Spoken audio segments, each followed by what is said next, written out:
পঞ্চগড়ে গণমাধ্যম কর্মীদের সাথে শুভেচ্ছা বিনিময় ও ইফতার মাহফিল অনুষ্ঠিত হয়েছে।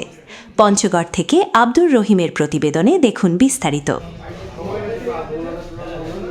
শনিবার ১৪ মার্চ বিকেলে পঞ্চগড় প্রেস ক্লাবের হলরুমে পঞ্চগড় পৌরসভার সম্ভাব্য মেয়র প্রার্থী মোহাম্মদ হায়াতুন আলম গণমাধ্যম কর্মীদের সাথে শুভেচ্ছা বিনিময় করেন।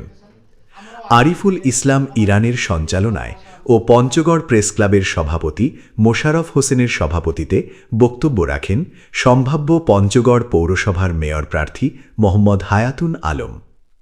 হায়াতুন আলম গণমাধ্যম কর্মীদের সার্বিক সহযোগিতা ও দোয়া ভালোবাসা পরামর্শ চেয়েছেন।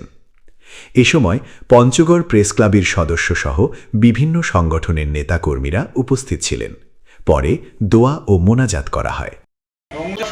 ইনশাআল্লাহ এবং আপনাদের সার্বিক সহযোগিতা এবং দোয়া এবং ভালোবাসা এবং পরামর্শ কিভাবে আগামী দিনে পঞ্চগড় একটি সুন্দর পৌরসভা, বাংলাদেশের ভিতরে কয়েকটি ফার্স্ট ক্লাস পৌরসভা আছে, তার মধ্যে আমাদের পঞ্চগড় পৌরসভাটাও ফার্স্ট ক্লাস, কিন্তু আমরা মাঝে মধ্যে দেখি এর উন্নয়ন কিন্তু আমাদের মাঝে নাই।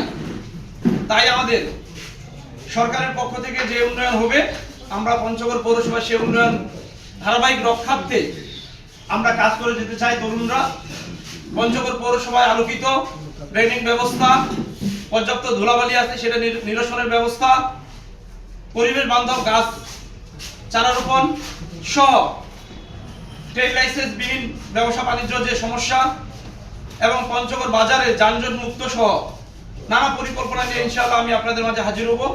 এই নির্বাচনমুখী হবে এবং নির্বাচনের পথযাত্রা শুরু হবে, তখন ইনশাআল্লাহ সবকিছু আপনাদের সামনে আবার আমি উপস্থাপন করব।